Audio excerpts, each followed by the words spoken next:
4 in 10 adults in India are either overweight or clinically obese.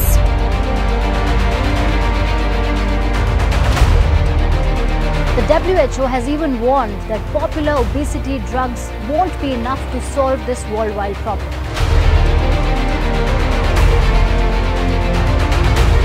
Obesity. It's not just a health epidemic, it's also an economic time bomb.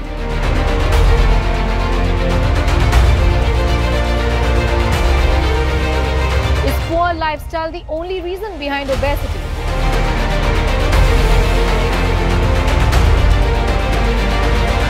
The numbers are alarming and the consequences are scary.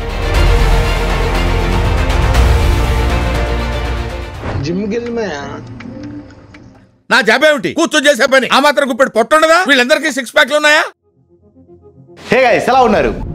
The Lancet అనే global medical journal 2022లో Indians health మీద ఒక report ఇచ్చింది. ఆ రిపోర్ట్లో Indian పాపులేషన్లో సగం మంది జనాభా ఫిజికల్గా అన్ఫిట్గా ఉన్నట్లు డిక్లేర్ చేసింది. అంతేకాదు ఇండియాలో సగం population World Health Organization recommend చేసే మినిమం ఫిజికల్ యాక్టివిటీని కూడా మీట్ అవ్వట్లేదని ఈ రిపోర్ట్ వెల్లడించింది. GOQ2 అనే ఇండియన్ ఫిట్నెస్ టెక్నాలజీ కంపెనీ ఇచ్చిన ఇంకో రిపోర్ట్ ప్రకారం 45% ఇండియన్ పాపులేషన్ డేంజరస్లీ అన్హెల్దీగా ఉన్నారంట. సరే, ఈ రిపోర్ట్లు పక్కన పెడదాం. జియో పాలిటిక్స్ పరంగా, టెక్నాలజీ పరంగా దూసుకుపోతున్న మన ఇండియాకి ఉన్న ఇన్ఫేమస్ నిక్ నేమ్ ఏంటో తెలుసా? Diabetes capital of the world. Yes, ఇండియాలో ఉన్న టైప్ 2 డయాబెటీస్ కేసెస్ వేరే ఏ దేశంలో లేవు. ICMR చేసిన స్టడీ ప్రకారం ఇండియాలో 100 మిలియన్కి మించి డయాబెటీస్ పేషెంట్స్ ఉంటే 136 మిలియన్ పేషెంట్స్ ప్రీ డయాబెటిక్ స్టేజ్లో ఉన్నారంట. సరే, మన ఇండియన్స్ జీన్స్ ప్రకారం చూసుకుంటే యావరేజ్ ఇండియన్ మ్యాన్కి గుప్పుడు పట్టుండటం కామన్. కానీ మరీ ఇలా మినిమం ఫిట్నెస్ కూడా లేకుండా డయాబెటీస్ రేస్లో ముందుకు దూసుకు వెళ్ళిపోయేలా ఇండియన్స్ ఏం చేస్తున్నారు? ఓల్డ్ ఏజ్లో రావాల్సిన హార్ట్ ప్రాబ్లమ్స్ 30 ఇయర్స్ లోపే రావడానికి కారణాలు ఏంటి? అసలు ఎందుకని మనం ఇంత అన్ఫిట్గా ఉంటున్నాం? ఈ క్వశ్చన్స్ అన్నిటికీ ఆన్సర్ ఈ రోజు వీడియో తెలుసుకుందాం. జనరల్గా ఇండియన్స్ ఫిజిక్ ఇలా ఉంటుంది. చేతులు కాళ్ళు సన్నగా, బాడీలో మజిల్ తక్కువగా, అబ్డామిన్ చుట్టూ ఫ్యాట్తో ఉంటారు. సైంటిఫిక్ లాంగ్వేజ్లో ఈ బాడీ టైప్ని స్కిన్నీ ఫ్యాట్ లేదా ఏషియన్ ఇండియన్ ఫెనోటైప్ అని అంటారు. ఇండియాలోనే కాదు, ప్రపంచంలో ఎక్కడైనా ఒక వ్యక్తి ఫిట్నెస్ అనేది అతను తీసుకునే డైట్ మీద ఆధారపడి ఉంటుంది. సేమ్ మన ఇండియాలో కూడా అంతే. హిస్టారికల్గా చూసుకుంటే మన ఇండియన్స్ డైట్లో కార్బోహైడ్రేట్స్ ఎక్కువగా ఉంటాయి, ప్రోటీన్ తక్కువగా ఉంటుంది. ప్రోటీన్ తినరు అని నేను అనట్లేదు, కానీ కావాల్సిన దానికంటే తక్కువ ప్రోటీన్, అవసరమైన దానికంటే ఎక్కువ కార్బోహైడ్రేట్స్ని మన ఇండియన్స్ కన్జ్యూమ్ చేస్తూ ఉంటారు. ఒకసారి మన ఇండియన్ డైట్ ఎలా ఉంటుందో చూద్దాం రండి. చైనా తర్వాత అధిక మొత్తంలో రైస్ కన్జ్యూమ్ చేసే దేశం ఇండియా. ఇండియాలో ప్రతి ఏటా దాదాపు 100 మిలియన్ టన్స్ రైస్ కన్జంప్షన్ జరుగుతుంది. రైస్ తినడం చెడ్డ విషయం అని నేను అనట్లేదు, కానీ అధిక మొత్తంలో తినడం ప్రాబ్లమ్స్కి దారితీస్తుంది. ఇండియాలో ప్రతి ఫ్యామిలీలో రైస్ కన్జంప్షన్ జరుగుతుంది.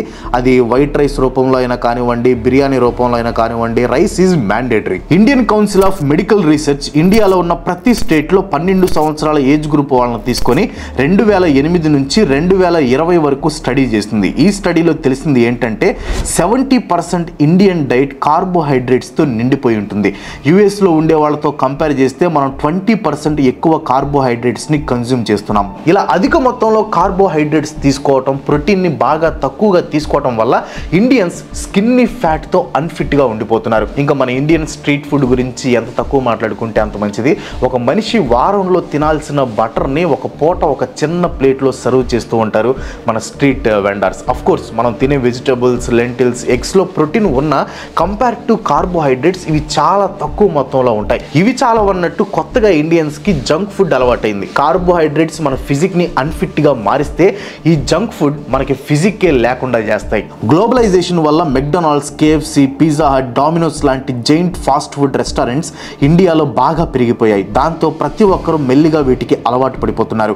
కొన్ని స్టడీస్ ప్రకారం ఇండియన్స్ ఫ్రూట్స్ ఇంకా వెజిటబుల్స్ మీద కంటే ఈ జంక్ ఫుడ్ మీదనే ఎక్కువ ఖర్చు చేస్తున్నారంట. అందరూ డయాబెటీస్ రావడానికి కారణం వాళ్ళు తాగే టీలో వేసుకునే ఒక స్పూన్ షుగర్ లేదా ఎప్పుడో ఒకసారి తినే చిన్న స్వీట్ అనుకుంటారు. కానీ డైలీ లైఫ్లో పెరిగిపోతున్న ప్రాసెస్డ్ ఫుడ్ కన్సంప్షన్ అనేది తెలుసుకోలేకపోతున్నారు. వాళ్ళు తెలుసుకునే టైంకి సిచ్యువేషన్ చేతులు దాటిపోతుంది. సో ఇండియన్స్ అన్ఫిట్ అనే స్టాంప్ పడిపోవడానికి ముఖ్య కారణం మనం తీసుకునే ఆహారం.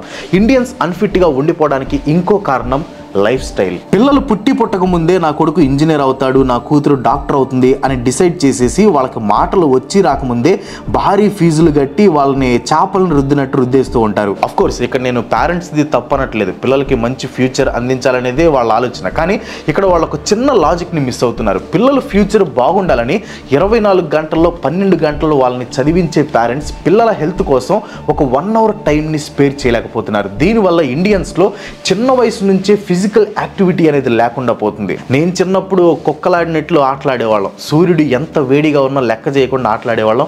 క్రికెట్, ఫుట్బాల్, గోలీలాట, బచ్చాలాట, పిచ్చిబంతి, ఒంగుడు దూకుళ్ళు ఇలా చెప్పుకుంటూ పోతే పెద్ద లిస్టే ఉంది. కానీ ఇప్పుడు ఫోన్ గేమ్స్ తప్ప బయట గేమ్స్ చాలా తక్కువ. చాలామందికి ఇలాంటి గేమ్స్ ఉన్నాయని కూడా తెలియదు. ఎస్, వాళ్ళు కెరియర్లో సక్సెస్ అవుతున్నారు, కానీ 40 ఏళ్ళు వచ్చేసరికి హెల్త్ ప్రాబ్లమ్స్తో ఫైట్ చేస్తున్నారు. ఫిజికల్ యాక్టివిటీ లేకపోవడం వల్ల ఇండియాలో ఒబిసిటీ అనేది పెరిగిపోతుంది. ప్రపంచంలో ఉన్న టాప్ 3 ఒబెస్ నేషన్స్ లో ఇండియా కూడా ఉంది. ఇండియన్ పాపులేషన్ లో దాదాపు 70% మంది ఒబిసిటీతో, ఓవర్ వెయిట్ ఇష్యూస్ తో బాధపడుతున్నారు. సో ఇండియన్స్ అన్ఫిట్ గా ఉండడానికి ఇంకో కారణం సరిపడా ఫిజికల్ యాక్టివిటీ అనేది లేకపోవడం. ఆల్రెడీ ఇందాక చెప్పా కదా, ఇండియన్ పాపులేషన్ లో దాదాపు 155 మిలియన్ మంది వరల్డ్ హెల్త్ ఆర్గనైజేషన్ సెట్ చేసిన మినిమం ఫిజికల్ యాక్టివిటీ రిక్వైర్మెంట్స్ ని కూడా మీట్ అవ్వలేకపోతున్నారు. అన్ఫిట్ అంటున్నాం, కానీ అసలు మన ఇండియాలో ఎన్ని జిమ్లు ఉన్నాయో ఎప్పుడైనా గమనించారా? లెక్కలేనండి. కానీ ఇండియాలో రెగ్యులర్గా జిమ్కు వెళ్ళేది ఎంతమంది తెలుసా? జస్ట్ 0.2%. నేను కూడా జిమ్కి వెళ్తాను, డబ్బులు కడతాను, ఒక 3-4 రోజులు చాలా సీరియస్గా వెళ్తాను, పెద్ద బాడీ బిల్డర్ అయిపోవాలని. వర్క్ బిజీలో టైం సరిపోదు, ఇంకా వెళ్ళటం మానేస్తాం. మళ్ళీ వాడి దగ్గరికి వెళ్తే ఏమైనా అనుకుంటాడని మళ్ళీ ఇంకో జిమ్కి వెళ్ళి అక్కడ డబ్బులు కట్టేస్తాం. ఇదే రిపీట్ అవుతూ ఉంటుంది. పేరుకు మాత్రం అందరికీ జిమ్ మెంబర్షిప్స్ ఉంటాయి, కానీ జిమ్కి వెళ్ళేది మాత్రం శూన్యం. ఏదైనా ఫ్యామిలీ ఈవెంట్ కోసం వెయిట్ లాస్ అవ్వాలి అనుకున్నప్పుడు, లేదా న్యూ ఇయర్ స్టార్ట్ అయినప్పుడు, లేదా ఎవరైనా ఎదురుపడి ఏంటి మామ ఇంతలా అయిపోయావు అని అనినప్పుడు, రంగు తగ్గాడు, సన్నబడ్డాడు, లావెక్కాడు, ముందు మానేంటది ఎద్దులారా దేశం సంగ పోకూడదు. జిమ్కి వెళ్ళడం అనేది ఒక లైఫ్ స్టైల్గా కాకుండా ఒక షార్ట్ టర్మ్ సొల్యూషన్ లాగా భావించడం మనం చేసే తప్పు. ఇంకొంతమంది అయితే జిమ్కి సంబంధించిన మిత్స్ని నమ్ముతూ అసలు జిమ్ జోలికి వెళ్ళరు. లైక్ ఒకసారి జిమ్ చేసి ఆపేస్తే విపరీతంగా లావైపోతారు అనే మిత్ని చాలా మంది నమ్ముతారు. ఇది టోటలీ రాంగ్. మీరు ఎంత తింటే అంత లావ్ అవుతారు, ఎంత ఎక్కువ వర్కౌట్స్ చేస్తే అంత హెల్తీగా ఉంటారు. సింపుల్. అలా అని అదే పనిగా వర్కౌట్స్ చేస్తే హార్ట్ స్ట్రోక్ కూడా వస్తుంది. సో జిమ్కి వెళ్లకుండా సాకులు చెప్పుకోవటం, ఎక్సర్సైజ్ కోసం ఈవెంట్లను వెతుక్కోవడం చేస్తున్న రోజులు మనం అన్ఫిట్గానే ఉండిపోతాం. ఫిట్నెస్ లేకపోవడమే కాదు, గుండె జబ్బులు, డయాబెటీస్ లాంటివి ఇండియన్స్లో పెరిగిపోవడానికి కారణం ఇంక్రీజ్డ్ స్క్రీన్ టైం. రోజులో on an average Indians screen ముందు 7.3 గంటలు స్పెండ్ చేస్తున్నారు. ప్రపంచంలో ఏ దేశంలో కూడా ఈ రేంజ్ లో జనాలు స్క్రీన్ ముందు టైం స్పెండ్ చేయట్లేదు. పెద్దవాళ్ళే అనుకుంటే పిల్లలు ఇంకా ఎక్కువగా మొబైల్స్కి అడిక్ట్ అయిపోతున్నారు. అర్బన్ ఏరియాస్, రూరల్ ఏరియాస్ అని తేడా లేకుండా మొబైల్ ఫోన్స్ వాడుతున్న పిల్లల్ని అందరినీ కలిపి ఒక సర్వే చేశారు. ఆ సర్వేలో పిల్లల్ని ఒక క్వశ్చన్ అడిగారు, మమ్మీ కావాలా మొబైల్ కావాలా అని. 66.15% మంది మొబైల్ కావాలి అని ఆన్సర్ ఇచ్చారు. చిన్నప్పటి నుంచి ఈ రేంజ్ లో స్క్రీన్ కి అడిక్ట్ అయితే అది ఖచ్చితంగా హెల్త్ మీద ఎఫెక్ట్ పడుతుంది. ఫిట్నెస్ మాట పక్కన పెట్టండి, 50s లో రావాల్సిన జబ్బులన్నీ టీనేజ్ లోనే వచ్చేస్తాయి. ఫిట్నెస్ ఫ్రీక్స్ గా ఉండాల్సిన మన యూత్ ఫ్యాట్ ఫ్రీక్స్ గా మారిపోవడానికి ఇంకో కారణం అర్బనైజేషన్ పెరిగిపోవడం వల్ల ఎవరి దగ్గర టైం ఉండట్లేదు. ఎక్సర్సైజ్ మాట పక్కన పెడితే ఎవరి బట్టలు వాళ్ళు ఉతుక్కునే టైం కూడా ఎవరికి దొరకట్లేదు. ఇంకా అర్బనైజేషన్ వల్ల ఇల్లు కట్టుకోవడానికే స్థలాలు దొరకట్లేదు. ఇంకా ఫిజికల్ యాక్టివిటీస్ కోసం ప్లే గ్రౌండ్స్, పార్కులు కట్టించడం అనేది పగటి కలే. ఇంకా ఆన్లైన్ ఫుడ్ యాప్స్ రావడంతో వంటలు వండుకోవటమే మానేశారు సిటీస్ లో వాళ్ళు. ఓవరాల్ గా ఈ అర్బనైజేషన్ వల్ల ఫిజికల్ యాక్టివిటీ లేకపోగా ప్రాసెస్డ్ ఫుడ్ తింటూ ఒబిసిటీ, హార్ట్ అటాక్, డయాబెటీస్ కి దగ్గరైపోతున్నారు Indians. Food habits, life style ని అంటున్నాం, కానీ ఇలా అన్ఫిట్ గా ఉండి సావండి అని దేవుడే డిసైడ్ చేశాడు. అంటే నా ఉద్దేశం మన జీన్స్ లోనే ఈ అన్ఫిట్ ఫ్యాక్టర్ ఉందన్నమాట. మన ఇండియన్స్ అన్ఫిట్ గా ఉండడానికి కారణం మన జీన్స్ అని, అండ్ జీన్ కి సంబంధించిన ఒక థియరీ వల్లనే మన యాన్సిస్టర్స్ నుంచి ఫిట్నెస్ అనేది న్యాచురల్ గా మనకి రావట్లేదు అనేది కొంతమంది ఎక్స్పర్ట్స్ అభిప్రాయం. ఆ థియరీ పేరు థ్రిఫ్టీ జీన్స్ హైపోథసిస్. థ్రిఫ్టీ జీన్స్ హైపోథసిస్ అంటే ఏంటో ఎక్స్ప్లెయిన్ చేస్తాను చూడండి. 1700s నుండి 1900s మధ్యలో ఇండియాలో చాలా సార్లు కరువు వచ్చింది. సో ఆ టైంలో ఈ కరువుని తట్టుకోవడం కోసం ఇండియన్స్ యొక్క జీన్స్లో మార్పులు వచ్చాయి.